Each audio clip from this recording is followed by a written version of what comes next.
Bonjour à toutes et à tous, je suis François Ferré, pasteur vicaire du secteur Munzenheim, Gebsheim, Kuenheim. Nous sommes à Forchevire pour célébrer ce culte du 14 novembre 2020. Merci à Jean Hittel pour son accompagnement à l'orgue. Que chercher?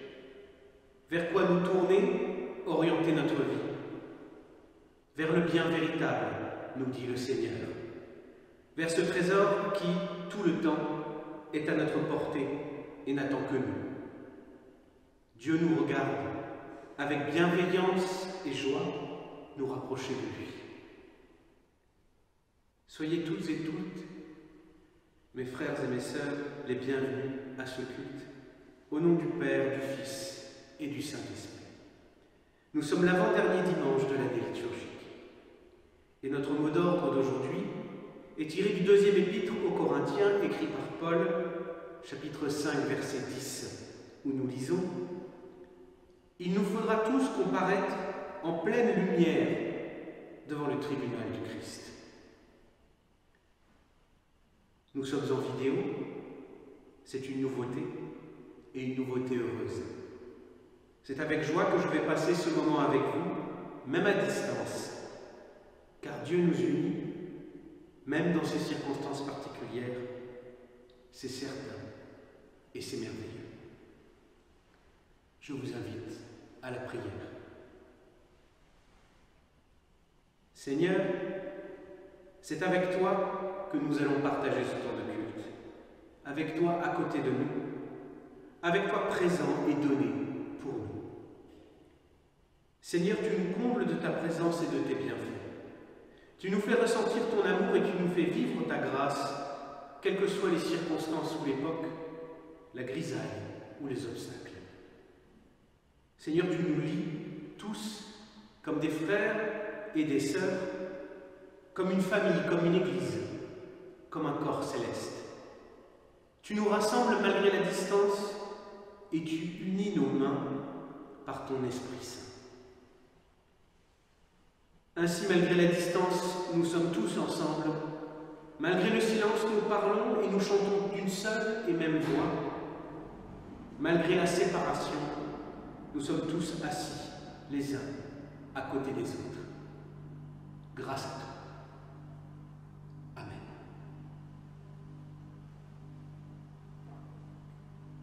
Toi qui es lumière, toi qui es l'amour, mets dans nos ténèbres ton esprit d'amour.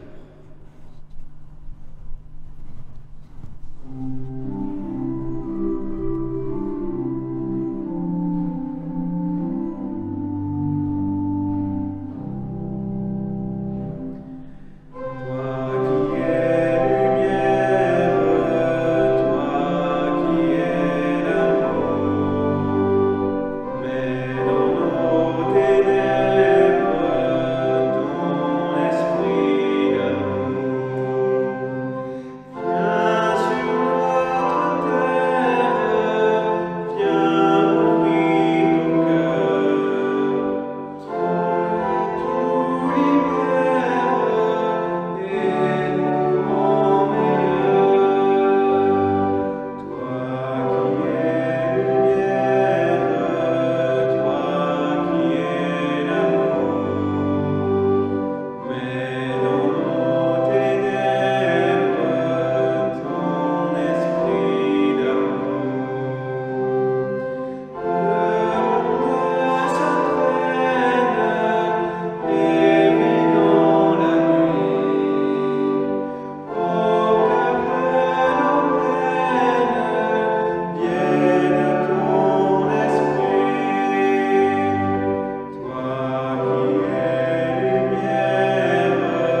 Et pour entrer dans ce temps de culte, écoutons, entendons, méditons le psaume 50, les versets 1 à 6, 14 et 15 et 23. Dieu le Seigneur, parle et convoque la terre depuis le soleil levant jusqu'au couchant. De Sion, beauté parfaite, Dieu paraît dans sa splendeur. Il vient notre Dieu, il ne garde pas le silence. Devant lui, c'est un feu dévorant. Autour de lui, une violente tempête. Il crie vers le ciel en haut et vers la terre pour juger son peuple. Rassemblez-moi, mes fidèles, qui concluent mon alliance sur sacrifice. Le ciel dira sa justice, car c'est Dieu qui est juge. En sacrifice à Dieu, offre la reconnaissance. Acquitte-toi de tes vœux envers le Très-Haut. Invoque-moi au jour de la détresse. Je te délivrerai et tu me glorifieras. Celui qui, en sacrifice, offre la reconnaissance et me glorifie, et à celui qui veille sur sa voie, je ferai voir le salut de Dieu. Amen. Magnifique est le Seigneur, tout mon cœur pour chanter Dieu.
Seigneur, quel est le bien véritable?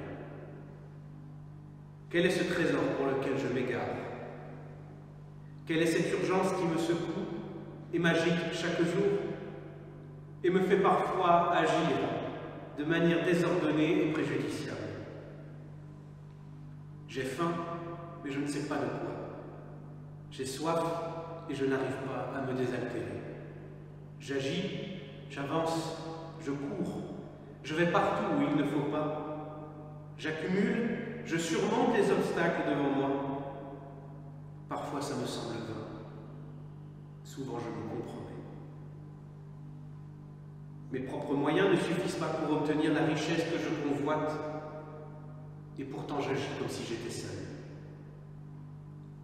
Ma volonté n'est qu'une seule, parmi une infinité d'autres, et pourtant je la crois spéciale, supérieure, meilleure. Mes yeux n'arrivent pas à voir plus loin que mon tout petit fief, et pourtant j'imagine régner sur un continent entier. Pardonne-moi, Seigneur, quand j'excède, quand je dépasse, quand j'outrepasse ce qui devrait être mon champ, mes prérogatives, ma place, mon espace. Pardonne-moi, Seigneur, qu'en ce faisant je contrarie, je détruis, je souille mon lien à autrui, quand je me fais des ennemis lorsque j'aurais pu rencontrer des amis. Et pardonne-moi enfin, quand je cherche mon trésor sans toi, en imaginant que je te dérange, que tu n'as rien à dire, rien à offrir, rien à faire de moi, de mon destin, de mes difficultés ou de mon périple. Amen. Seigneur, reçois, Seigneur, pardonne notre misère et nos péchés.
Car si nous vivons pour le Seigneur, et si nous mourrons pour le Seigneur. Accueillons ensemble la miséricorde et la grâce de Dieu. Il est origine et fin de tout. Il est source de vie et de pardon. Il est fin du péché et début de la grâce. Il est éternité de paix et d'amour. Quel est le bien véritable? Dieu est là, aujourd'hui. Il est là comme un phare, comme une lumière en haut d'une montagne. Il éclaire le chemin à suivre pour le trouver. Il est ton bien véritable. Le don suprême que ta main scelle, c'est le pardon, c'est notre paix.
Seigneur, quel est le bien véritable? Quel est ce trésor que tu nous proposes de posséder? Quelle est cette délivrance, cette paix, ce soulagement qui nous attend si nous marchons dans tes voies? Renforce-nous, Seigneur, dans notre quête de toi. Guide-nous, Seigneur, dans notre quête de toi. Que ton Esprit Saint éclaire notre chemin et ouvre nos cœurs à ce que tu souhaites nous transmettre ce matin. Amen.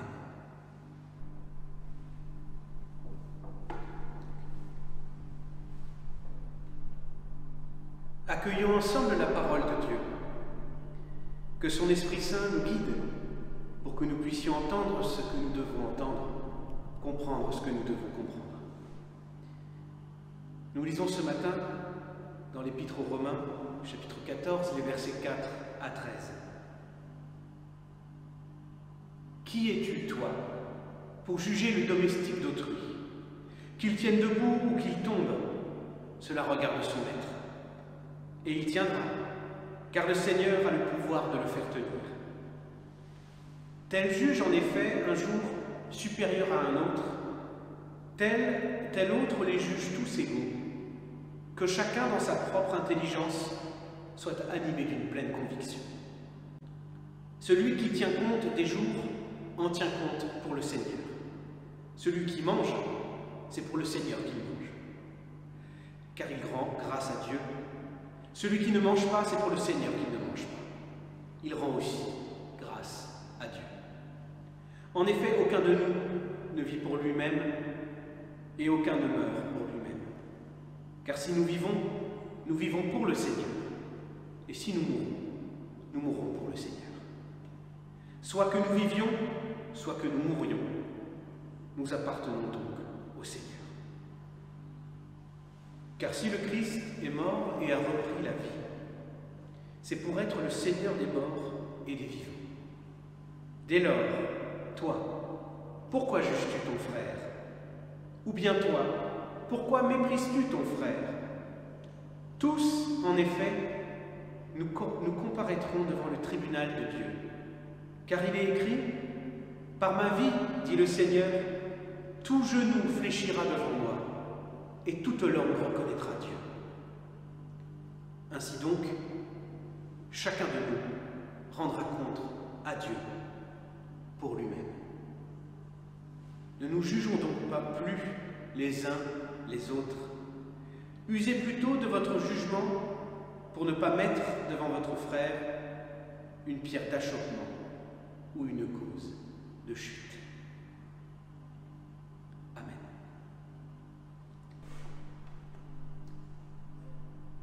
Tel que je suis, sans rien à moi, sinon ton sang versé pour moi.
Ce que nous allons étudier ce matin ensemble, c'est l'histoire d'une conspiration. Ou plutôt de comment une tentative de mettre à mal un homme honnête fut déjouée par un sentiment supérieur aux viles intentions à l'origine de cette machination. Nous lisons dans l'Évangile selon Luc, chapitre 16, les versets 1 à 9, où Jésus nous dit: un homme riche avait un intendant. Celui-ci fut accusé de dilapider ses biens. Il l'appela et lui dit: qu'est-ce que j'entends dire de toi? Rends compte de ton intendance, car tu ne pourras plus être mon intendant. L'intendant se dit: que vais-je faire, puisque mon maître me retire l'intendance? Bêcher, je n'en aurai pas la force. Mendier, j'aurai honte. Je sais ce que je vais faire, pour qu'il y ait des gens qui m'accueillent chez eux quand je serai relevé de mon intendance. Alors il fit appeler chacun des débiteurs de son maître. Il dit au premier: combien dois-tu à mon maître? 100 battes d'huile, répondit-il. Et il lui dit: prends ton billet, assieds-toi vite et écris 50. Il dit ensuite à un autre: et toi, combien dois-tu? 100 corps de blé, répondit-il. Et il lui dit: prends ton billet et écris 80. Le maître félicita l'intendant injuste parce qu'il avait agi en homme avisé. Car les gens de ce monde sont plus avisés dans leur rapport à leurs semblables que les fils de la lumière. Eh bien moi je vous dis, faites-vous des amis avec le mammon de l'injustice, pour que quand il fera défaut, il vous accueille dans les demeures éternelles. Je vais être franc avec vous. Quand il y a quelques années j'ai lu ce texte pour la première fois, je n'ai rien compris. Pendant longtemps, j'ai même considéré que cette parabole était la plus difficile à comprendre de toute la Bible, et je me revois même en train d'aller voir des collègues pour leur demander leur avis sur ce texte. Qu'est-ce que Jésus pouvait bien avoir voulu nous dire ici? Malgré les apports des uns et des autres, je n'arrivais pas à faire sens de tout ça, tant cela me paraissait contradictoire. Alors peut-être que pour vous qui m'écoutez, le sens a toujours été évident. Et ça ne m'étonnerait pas spécialement, parce que c'est Dieu qui, par son esprit, nous donne à comprendre à chacun le sens des Écritures.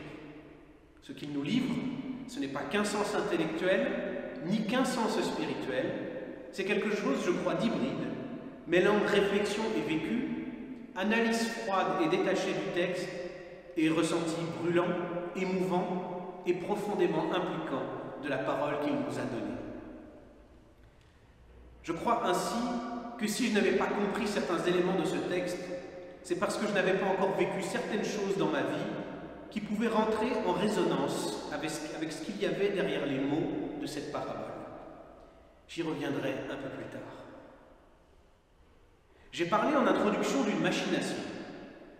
Je crois que l'intendant dont Jésus nous parle est la cible d'un complot. C'est un mot à la mode. Un véritable complot donc, un complot de la pire espèce, sous-entendu par Jésus lui-même. Tout commence dans le premier verset. Un homme riche avait un intendant. Celui-ci fut accusé de dilapider ses biens. Le mot-clé ici, c'est accuser. En grec, le terme employé est diéblété, forme passive du verbe diabalo. Et ce terme est tout à fait remarquable parce que c'est le seul endroit de la Bible où il est employé. C'est extrêmement rare qu'un tel cas de figure se présente. Entendez-vous une musicalité un peu particulière se dégageant de ce mot? Diéblété, diabalo. Est-ce que ça ne vous fait pas penser à quelque chose? Ou plutôt à quelqu'un? En bon français, ce verbe signifie accuser, mais pas accuser n'importe comment. On ne parle pas ici d'accuser dans le sens de vouloir que la vérité éclate, de vouloir la justice ou qu'un droit ou un honneur bafoué soit restauré.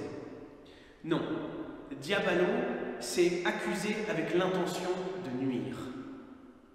C'est l'acte de prendre pour cible quelqu'un ou un groupe de personnes, d'accumuler des griefs et de charger en rancœur des accusations qu'on va leur adresser, dans l'espoir qu'ils soient confondus, condamnés, détruits, blessés et peut-être tués.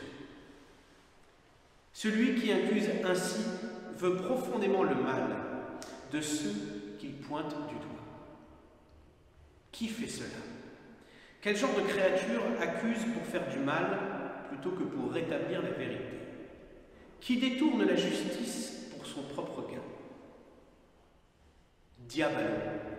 C'est l'acte d'un accusateur bien connu dans la Bible, un procureur présent dès le jardin d'Éden, un pompier pyromane qui a tenté deux innocents à manger d'un fruit défendu et qui n'a eu de cesse depuis de crier au visage de Dieu: « Regarde-les, ils t'ont trahi, ils n'ont pas résisté à la tentation, châtie-les. » Cet accusateur a un nom en hébreu: Satan, l'ennemi, Satanas en grec, mais aussi Diabolos. Le diable, Diabolos, est celui qui accuse avec l'intention de nuire, comme quelqu'un qui se serait employé à tenter l'homme pour avoir de quoi le confondre devant son Créateur. Et le verbe grec diabalo emploie Jésus, renvoie explicitement à lui. Voilà donc qui est derrière les accusations qui accablent l'intendant habile.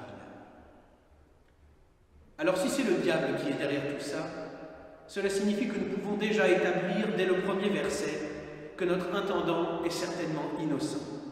Ou du moins s'il est coupable de quelque chose, ce n'est certainement pas comme le présente ce vil procureur qui veut à tout prix le faire condamner. Alors de quoi parle-t-on ici? Très simplement, l'intendant est accusé de mauvaise gestion de l'argent de son maître. L'accusation ne précise pas en quoi exactement, mais on peut imaginer qu'il a réparti mal l'argent, qu'il l'a gaspillé en placements douteux, en achats inutiles, peut-être même qu'il l'a détourné à son propre profit. C'est une possibilité. Confronté à cette accusation, l'intendant, qui est habile, n'oublions pas, pense tout de suite à l'avenir et à sa propre situation. Attendez, si mon maître me licencie, qu'est-ce que je vais faire?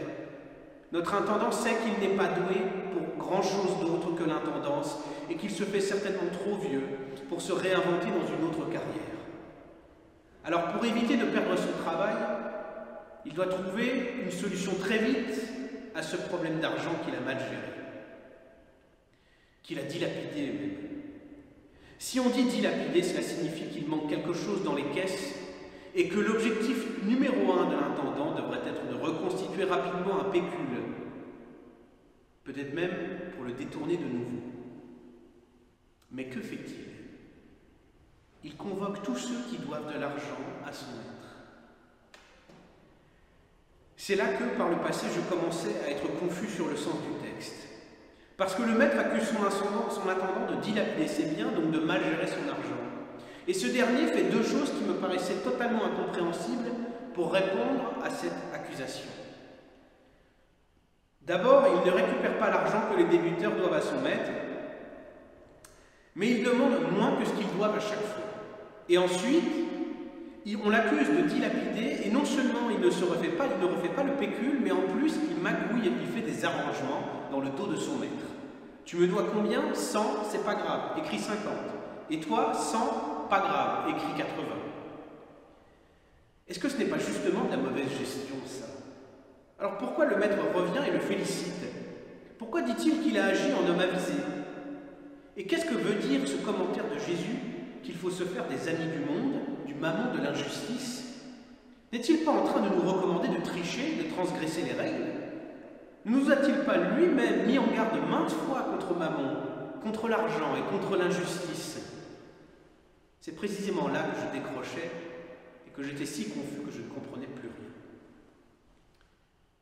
Pourtant, 3 versets après cette parabole, Jésus, pour la commenter, pose la question suivante. Si donc vous n'avez pas été digne de confiance avec le mammon injuste qui vous confiera le bien véritable. Cette interpellation est la clé à tous nos questionnements, parce qu'elle en suppose une autre. Quel est le bien véritable? Et que devons-nous chercher avant toute chose pendant ce temps que nous passons ici-bas? Un homme ne peut pas avoir de maître. Il ne peut pas être au service de Dieu et au service de mammon. Il ne peut aimer l'un et détester l'autre. Il ne peut atteindre la justice avec mammon. Il ne le peut qu'avec Dieu. Alors il doit choisir quel trésor il convoite vraiment. Pourquoi et pour qui il se lève chaque matin et comment il va faire pour obtenir honnêtement sa récompense. Car seul Dieu permet d'obtenir le bien véritable avec justice. Et c'est précisément pour ça que notre intendant est habile. Son maître vient le voir et lui dit « Tu dilapides mes biens ». L'intendant avait 2 solutions. Faire un maximum d'argent, peu importe le moyen, ou 2, se concentrer sur la quête du bien véritable. Il a choisi la solution 2. Il a choisi d'être charitable alors qu'il risquait le chômage, la mort économique et sociale. Et vous pensez bien qu'il n'y avait pas de RSA ou de caisse de retraite du temps de Jésus.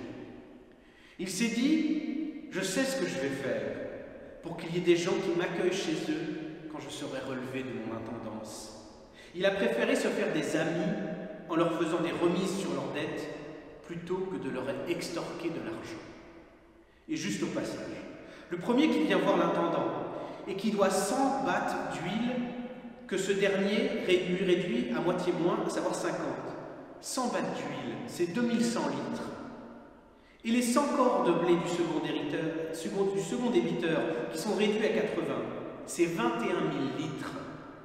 Ce sont des dettes démesurées, contractées par des individus qui n'auront peut-être pas assez d'une vie entière pour pouvoir les rembourser, même avec la réduction. Alléger leur fardeau, réduire même symboliquement leurs dettes, c'est effectivement faire preuve de charité et de justice. ce qu'ils devaient et dans des quantités tellement grandes que ça en devenait absurde. Notre intendant leur fait cette remise en imaginant déjà que son job est perdu, pour assurer ses arrières par ses actes de charité. Il pense qu'il va être viré de son poste, parce que les accusations portées contre lui ont certainement beaucoup trop de poids. Parce que les accusations portées contre... Peut-être sait-il que c'est un complot et qu'il y a derrière des forces dangereuses contre lesquelles il ne peut rien. En tout cas, il ne s'offusque pas plus que ça. Il s'adapte en choisissant de faire ce qu'il y a de meilleur dans cette situation, ce qui est vraiment à sa portée. Il ne se perd pas dans des conjectures et des combats perdus d'avance. Il agit immédiatement et concrètement. Voilà ce que je ne parvenais pas à comprendre à l'époque. Je n'avais pas encore saisi ni vécu quel était le bien véritable. Si l'intendant a été félicité par son maître, ce n'est pas parce qu'il a ramené de l'argent, parce que cet argent, le maître n'en avait pas besoin. Comment Jésus nous le présente d'entrée? Jésus nous dit que le maître est riche, et il est riche malgré un intendant qui dilapide ses richesses. Il n'a pas besoin de plus d'argent, mais il a besoin d'un homme de confiance qui fait le bien à ses côtés. Un intendant qui comprend que réduire les injustices là où il peut le faire offre de plus grands biens que d'accumuler à tout prix un argent que le temps, la rouille et la mort finiront toujours par emporter. Cette parabole nous lance un puissant appel à agir ici et maintenant envers et contre tous les obstacles, à agir à notre portée, aussi petite semble-t-elle, à nous investir là où nous sommes pour trouver le vrai trésor, celui qui nous survivra, celui qui déborde de toute époque, aussi sombre soit-elle, et qu'aucun complot n'est capable de voler. Ce trésor est un trésor de charité, d'amitié, de liens, de relations authentiques, de main tendue vers ceux qui souffrent des injustices d'un monde où de terribles accusateurs ont l'oreille des puissants, et où Mammon, l'argent, a imposé son règne du chiffre, de l'apparence et de l'accumulation, du mépris de la vie et du triomphe du frivole sur le sérieux, du périssable sur l'éternel. Nous pouvons tous être des intendants habiles, félicités par leur bon maître parce qu'ils se concentrent sur le bien véritable à sa portée, plutôt que de s'en prendre à son accusateur, inaccessible. Nous pouvons tous et toujours agir, quelles que soient les circonstances et les barrières, parce que Dieu est là pour nous aider.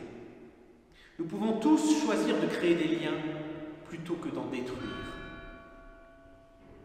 Nous pouvons tous être justes là où nous sommes, là où nous travaillons, là où nous habitons, dans notre voisinage, dans notre famille, avec nos amis, avec nos proches et nos moins proches.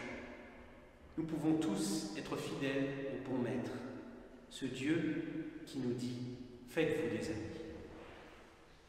Oui, faisons-nous des amis, trouvons le bien véritable. Dieu nous protégera du reste. Amen.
Tu me veux à ton service, moi qui sans toi ne suis rien.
Prions ensemble, frères et sœurs, avec la prière que nous propose cette semaine le groupe d'écriture de prière d'intercession de notre secteur.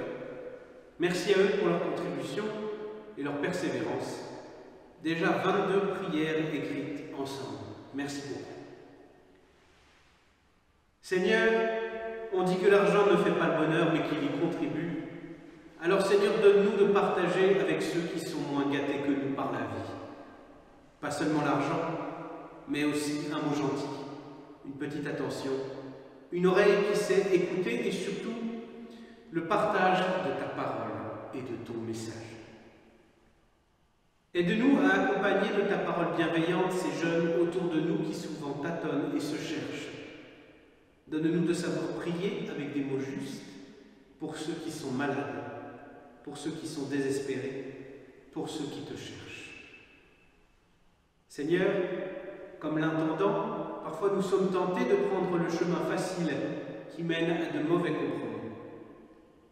Permets que nous ne perdions pas l'objectif que nous nous sommes fixés. Marcher en enfant de lumière avec toi. Aide-nous à discerner le bon chemin quand les aléas de la vie nous bousculent. Redonne confiance aux désespérés qui ne savent plus comment continuer dans leur vie, ceux qui ont perdu leur emploi, ceux dont la famille se désagrège, ceux qui perdent un être cher. Qu'ils puissent trouver dans ton message plein de douceur une nouvelle source de paix. Seigneur, combien sommes-nous qui dépendons pour nos vies de ressources que nous détournons? Combien sommes-nous qui usons de toutes les ruses pour accroître notre pouvoir? Combien sommes-nous qui aimons mener nos existences d'une main de maître? Nous te prions pour les hommes et les femmes qui tiennent plus à leur volonté qu'à la tienne, pour les orgueilleux qui pensent jouir d'une soi-disant autonomie. Nous te prions pour ceux qui en ce moment pensent détenir les rênes du pouvoir politique, mais aussi scientifique. Ouvre-leur les yeux et leur cœur, afin qu'ils renoncent à tous les bénéfices mesquins et agissent pour le bien de tous.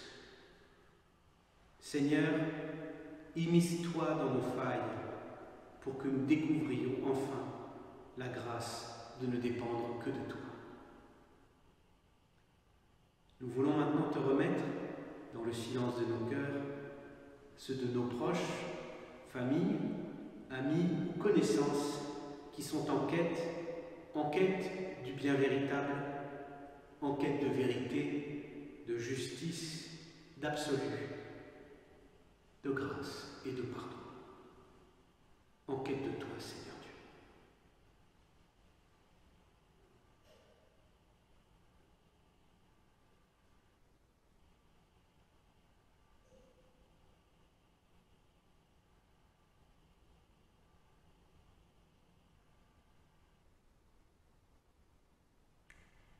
Et ensemble, prions cette prière qui contient toutes les autres, celle que notre Seigneur Jésus-Christ nous a léguée en héritage avec son royaume.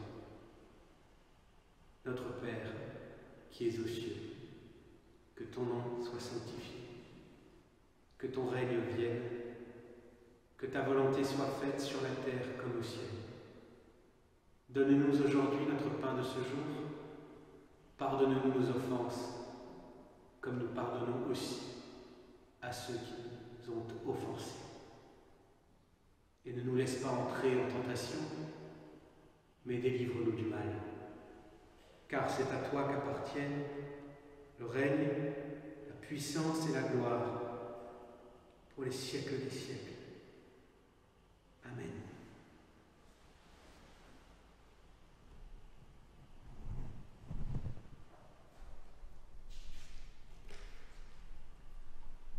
C'est vers toi que je me tourne. Je veux marcher dans tes voies.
Quand le moment sera venu, Jésus nous dira « Venez, vous tous qui êtes bénis de mon Père, héritez le royaume qui a été préparé pour vous depuis la fondation du monde. »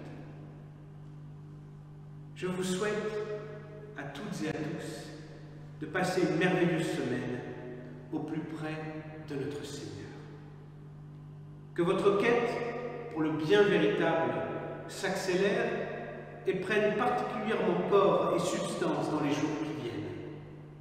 Et que la paix de Dieu vous soit donnée comme avant-goût de ce qui vous attend avec lui. Mes sœurs, mes frères, soyez tous bénis en Jésus-Christ, notre roi d'amour, et de paix.